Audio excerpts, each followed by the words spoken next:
I'm Captain Meck, a Brit who is fascinated by America and its food. I don't have a cowboy hat, but if I did, I'd be wearing it now, because today we are making Texas sheet cake. Howdy, y'all! Oh, no, sorry. Ooh, it was a bit too sweet for me. Can you believe it? There's something unusual about standing alone in my loft. So she snuck in with the toy and shoved it in and ran off. Yes, far too sweet.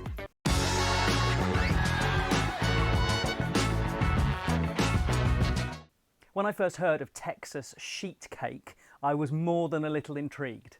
Is it as big as a sheet? Is it an old-timey cowboy recipe? Is it made of cattle?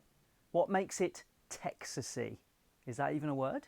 I sent my old-timey alter ego to find out in Meck's research.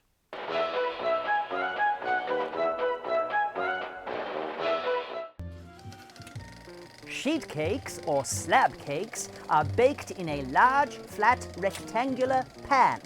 Sheet cakes can be grouped into two broad categories: American sheet cakes and German sheet cakes.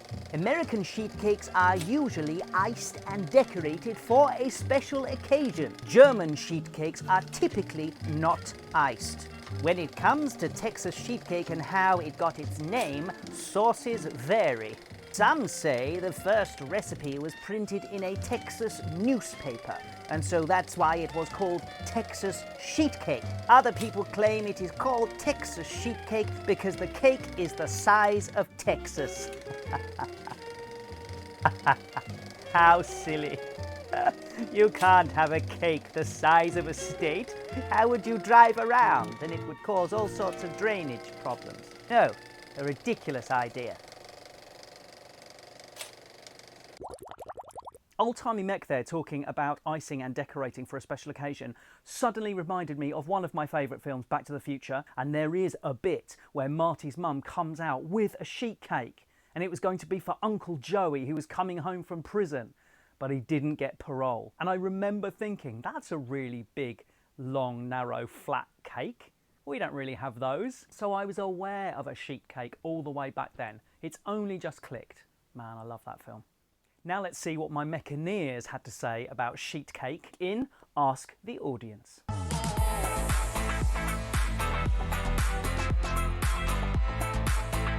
The great thing about sheet cake is that it is so common and loads of people make it. So they all have their own variations and recipes and tips and tricks. So that helped with Ask the Audience this week. Many people said try it plain, try it with cinnamon, and then try it with nuts on top. The nuts that begin with P. I'm not going there. If you want to see me mangle the pronunciation, or at least I say mangle, we just say it a different way. But if you want to see me muck up how you guys say that particular nut, you can look at my nut pie video and you can read all the comments there. We're not opening those floodgates again, okay? Some Meccaneers had never heard of Texas sheet cake. Other people say it is so common that it's never struck them as something particularly special or something that anyone would want to make. Well, this Brit does. I want to make it. I am up for some simple American chocolate cake. So let's get in the kitchen, y'all. Oh, I did it again.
Did you see that little plastic figure in the sheet cake? I left it there to cool. I went back down and there was a plastic figure that had taken a nosedive into the chocolate topping, which can only have been Mini Meck number 3 because she's the only one here today. So she snuck in with the toy and shoved it in and ran off. Can you believe it? I did look up a simple UK recipe for chocolate tray bake, which is, I guess, what we would call your sheet cake, although tray bakes, probably the same for you guys as well. They're much thicker. They're more like brownie thickness, 1.5 inches, couple of inches, something like that. The real difference in ingredients that I could see was there's more water in the sheet cake and probably about 3 times as much butter, which is why it looks so flipping good. We're going for the plain chocolate first, not the cinnamon. When I have cake, I tend to eat like the icing first and then a little bit of the cake. I'm a bit... It fell off my fork. Low score for Texas sheet cake. Won't stay on the fork. Okay, I got it this time. Whoa. Man, that is punchy. Chocolate, but the sweetness, bam. Oh, it's fabulous. I couldn't have a lot of it. It's very sweet. Obviously, there's a lot of sugar in the icing, isn't there? And in the cake, actually. Oh, it's gooey and chocolatey and rich and lovely. As I expected, but the texture is beautiful because of all that extra butter and water. That's what it's done it, isn't it? Okay, that's amazing. I'm loving this icing as well. Really like the consistency of that icing. It's just kind of glazed on top with a little bit of, you know, when you touch it, it kind of crinkles and crisp. Oh, yum scrum in my tum. Right, I'm going to go for cinnamon now. Yeah, the cinnamon does add a little flavour of cinnamon. I'm being facetious. I'm guessing it would perhaps be stronger had I cooked the whole thing with cinnamon in it. Obviously, I just dusted it across the top because it was an easy way to make 2 different flavours of cake. The cinnamon's beautiful though. It gives it a little sort of hit of Danish pastry and apple strudel and that kind of stuff, which is lovely. And because it's so thin, it cooks so quickly as well. 15 minutes in the oven, done.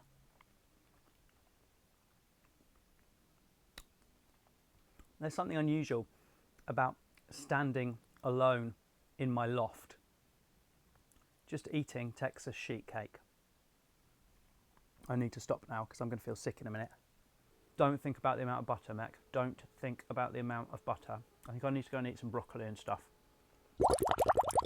I said I wasn't going to do that. I had no intention of finishing that whole plate of cake. So if I finished, I guess it's time to score the Texas sheet cake.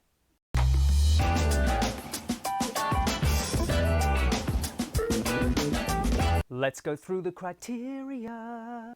First up, appeal. Top marks. It's melted, shiny chocolate. Everyone will want some. Appeal, top marks. Ease of making, middle marks.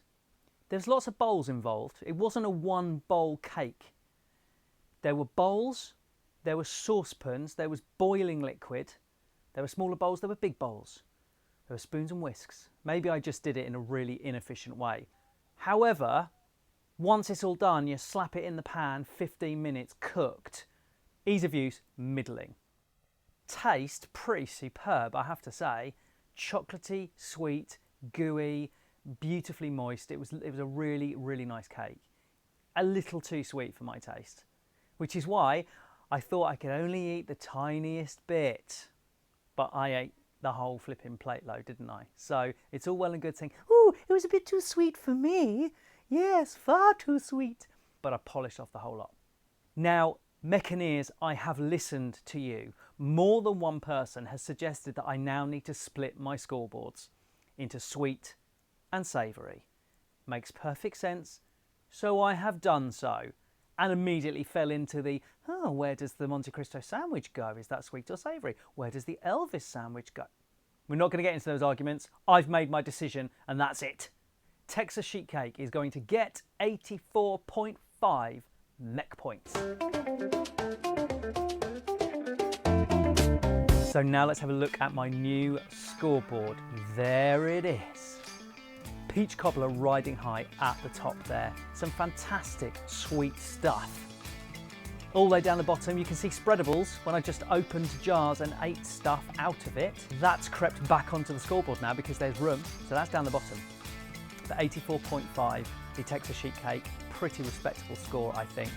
Wasn't quite toppling off the nut pie there. I'm still not going to say it, I'm too scared of it now.